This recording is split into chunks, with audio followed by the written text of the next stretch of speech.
Bollywood silver screen presenting moon trap target earth. इस कहानी की शुरुआत में हमें प्रोफेसर एलन को दिखाया जाता है, जो अपनी कॉलीग स्काउट को, जिसे वो पसंद भी करते हैं, स्क्रीन पर एक मूर्ति को दिखाते हैं और बताते हैं कि इस मूर्ति को आज से हजारों साल पुराने औजारों से बनाया गया है, जिनका डेटा हमारे पास नहीं है। इसका मतलब ये है कि इस मूर्ति को किसी ऐसी सभ्यता ने बनाया है जिसके बारे में हम कुछ नहीं जानते। इसके बाद एलन स्काउट के पास जाता और जब ये दोनों आपस में बात कर ही रहे होते हैं, तभी एलन को उसके कॉलीग का दोस्त आता है और वो उसे बताता है कि हमें एक ऐसी चीज मिली है जो तुम्हारी मूर्ति से मिलती जुलती है, तुम्हें इसे देखना चाहिए। ये सब सुनने के बाद एलन बहुत ज्यादा एक्साइटेड हो जाता है। वहीं एलन के कॉलीग के पास रिचर्ड और निकोल आते हैं। एलन का कॉलीग उन्हें बताता है कि हमें एक बहुत प्राचीन चीज मिली है और वो उन दोनों को उस चीज के पास ले जाता है जो कि धरती से ऊपर निकला होता है। ये एक पिरामिड की तरह होता है। वो रिचर्ड और निकोल को बताता है कि हमने इसके ऊपर शोध की है और वैज्ञानिकों ने बताया है कि ये 14,000 साल पुरानी है। इसके ऊपर कुछ प्राचीन चित्र भी बने हुए हैं और हमने इसको पूरा स्कैन करके देखा है, जिससे ये पता चलता है कि ये एक एलियन शिप है जो पिछले 14,000 सालों से जमीन के अंदर दफन था। और सबसे हैरानी की बात यह है कि 14,000 सालों से ये अब भी एक्टिवेट है। दरअसल इन्हें जमीन में चारों तरफ वाइब्रेशन महसूस हो रही होती है और अंदर से भी कुछ आवाजें आ रही होती है। इन्हें कुछ नहीं पता कि अंदर कौन है, लेकिन एक बात इन तीनों को समझ में आ चुकी है कि ये अब तक की सबसे बड़ी खोज है। और तभी निकोल यहाँ पर उस आदमी को मार देती है जिसने इन दोनों को यहाँ पर बुलाया है। रिचर्ड अपने साथी निकोल से कहता है कि इस बारे में कभी किसी को पता नहीं चलना चाहिए, इसकी जिम्मेदारी तुम्हारी है। और इसके बाद ये स्काउट और एलन के पास जाते हैं और उन्हें कहते हैं कि हमें तुम्हारी मदद की जरूरत है, हम उस एलियन शिप के अंदर क्या है ये जानना चाहते हैं। स्काउट और एलन दोनों इनकी मदद करने के लिए तैयार हो जाते हैं और वो रिचर्ड के साथ उस स्पेसशिप के पास जाते हैं, जहां पर ये उस स्पेसशिप को देखकर बहुत ज्यादा हैरान और एक्साइटेड होते हैं। रिचर्ड इनसे कहता है कि इसके ऊपर कुछ चित्र बने हुए हैं, तुम्हें इस पहेली को सुलझाना होगा कि इन चित्रों का मतलब क्या है। तभी स्काउट उस उभरे हुए चित्र पर हाथ लगाती है और जैसे वो उसे छूती है तो उसे एक विजन आता है, जिसमें वो अपनी जैसी दो और लड़कियों को देखती है जिन्होंने एस्ट्रोनॉट सूट पहना होता है। इससे पहले कि वो इसे समझ पाती, एलन आकर उसे डिस्टर्ब कर देता है, जिससे उसका विजन खत्म हो जाता है। अब रात को जब स्काउट सो रही होती है तो उसे एक सपना आता है जिसमें वो एक घुंघराले बाल वाली लड़की को देखती है जो स्पेसशिप के सामने खड़ी होती है। और तभी स्काउट की नींद खुल जाती है। वो एलन को बताती है कि स्पेसशिप एलियंस ने नहीं बल्कि प्राचीन लोगों ने बनाया है और उसके ऊपर जो चित्र बने हुए हैं वो एक प्राचीन भाषा है जिसमें एक मैसेज लिखा हुआ है और हमें उस मैसेज को डिकोड करना होगा। अब स्काउट और एलन दोनों के दोनों रिचर्ड के पास जाते हैं, जहां पर उसकी दूसरी टीम मेंबर्स भी होते हैं जिनके लिए रिचर्ड काम करता है। और यहाँ पर स्काउट सबको बताती है कि स्पेसशिप के ऊपर जो चित्र बने हुए हैं वो एक मैसेज है जिसे हम जल्दी डिकोड कर देंगे।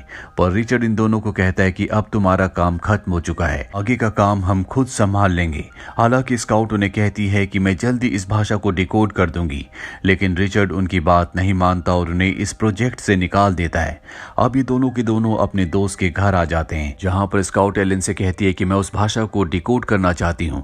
एलन कहता है कि ऐसा करना पूरी तरह से नामुमकिन है क्योंकि हमें उस प्रोजेक्ट से निकाल दिया गया है। एलन स्काउट को शांत करने के लिए स्क्रीन के पीछे ले जाता है और तभी डोरबेल बजती है और जब इनका साथी दरवाजा खोलता है तो वहां पर निकोल होती है जो उनके साथी को मार देती है। जिसके बाद वो देखती है कि निकोल और एलन दोनों पर्दे के पीछे हैं। दरअसल वो उनकी शैडो देख रही होती है और वो पर्दे पर कई गोलियां चलाती है। वो दोनों के दोनों नीचे लेट जाते हैं और यहाँ निकोल को लगता है कि वो दोनों के दोनों मारे गए, लेकिन सच ये होता है कि वो दोनों के दोनों अब भी जिंदा होते हैं। दरअसल निकोल और रिचर्ड दोनों ये चाहते हैं कि किसी को भी उस एलियन शिप के बारे में पता ना हो, इसीलिए रिचर्ड ने अपनी साथी निकोल को इन दोनों को मारने के लिए भेजा था। वहीं रिचर्ड को दिखाया जाता है जो स्पेस शिप के हिस्से के पास पूरी की पूरी एक लैब बनाता है और उस पूरे एरिया को स्कैन करता है। और जब वो पूरा का पूरा एरिया स्कैन होता है तो रिचर्ड ये देखकर हैरान हो जाता है कि जो पिरामिड ऊपर निकला है वो स्पेसशिप का एक छोटा हिस्सा है, जबकि पूरा का पूरा स्पेसशिप जमीन के नीचे दफन है और अब रिचर्ड उसे निकालने का काम शुरू करता है।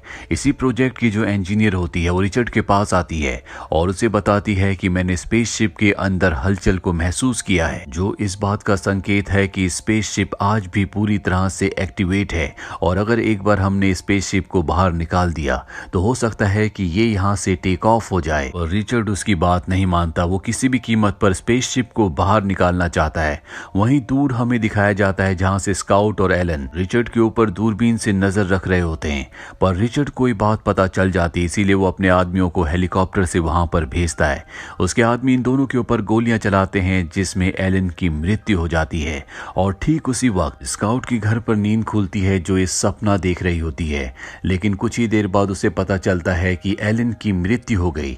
यहाँ पर स्काउट को कुछ समझ नहीं आता कि वो सपना था या हकीकत, क्योंकि वो एक ही वक्त में दो अलग अलग जगह थी। अगर वो सपना था तो एलन को जिंदा होना चाहिए जो अब जिंदा नहीं है, और अगर वो हकीकत थी तो वो अपने बेड पर कैसे जागी। वो पूरी तरह से डिस्टर्ब हो जाती है और एक रेस्टोरेंट में जाती है जहां पर वो अपने मोबाइल में एलन के बारे में ही देख रही होती है। तभी उसके पास एक वेट्रेस आती है और स्काउट से पूछती है कि तुम परेशान क्यों हो। स्काउट एलन के बारे में उसे सब कुछ बताती है और तभी यहाँ स्काउट को एक नंबर से कॉल आता है। इस नंबर को उसने ब्लॉक किया हुआ था, फिर भी उसे इस ब्लॉक्ड नंबर से कॉल आ रहा होता है। देखकर वो पूरी तरह से हैरान हो जाती है। वेट्रेस उसे कहती है कि तुम अपना ध्यान रखना, और तभी यहाँ पर निकोल आ जाती है जो स्काउट को मारना चाहती है। जब वो उसके टेबल पर जाती है तो देखती है कि वहां पर स्काउट नहीं है। वो अपना मोबाइल फोन वहीं पर छोड़कर चली गई होती है, क्योंकि इसी फोन से वो उसे ट्रैक कर रही थी। और यहाँ से निकलने के बाद स्काउट सीधा उस जगह जाती है जहां पर रिचर्ड है। वो पीछे से रिचर्ड को पकड़ लेती है और इससे पहले कि स्काउट रिचर्ड को मारती, पीछे से निकोल आ जाती है जो उसका हाथ उसके चाकू को पकड़ लेती है।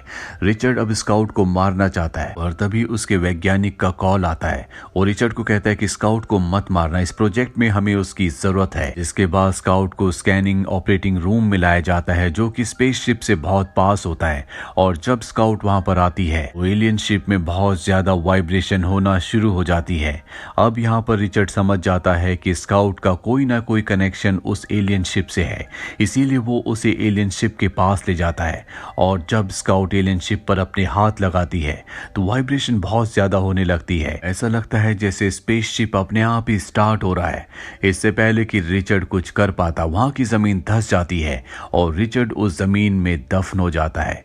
इसके बाद दरवाजा खुलता है और वहां से एक रेड रोबोट बाहर निकलता है। निकोल उस पर गन तान देती है, पर इससे पहले कि वो गोली चलाती, रोबोट अपनी आंखों से लेजर बीम निकालता और उसे मार देता है। साथ ही वो स्काउट को बेहोश करके स्पेसशिप के अंदर ले जाता है और अगले पल पूरी धरती हिलना शुरू हो जाती है और स्पेसशिप जमीन से बाहर निकलकर यहाँ से टेक ऑफ कर जाता है। कुछ देर बाद स्काउट को होश आता है, वो देखती है कि वो स्पेसशिप के अंदर है।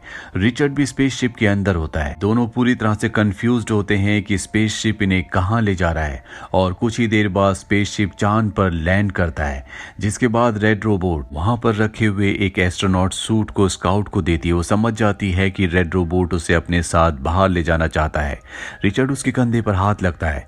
रेड रोबोट को लगता है कि वो उसे नुकसान पहुंचाना चाहता है, इसीलिए वो उसे पकड़ लेता है, पर इससे पहले कि वो रिचर्ड को मारता स्काउट उसे ऐसा करने से मना करती है, जिसके बाद रेड रोबोट उसे छोड़ देता है। रिचर्ड ये देखकर हैरान होता है कि स्काउट ने उसकी जान बचाई। वो स्काउट से पूछता है कि तुमने मुझे क्यों बचाया।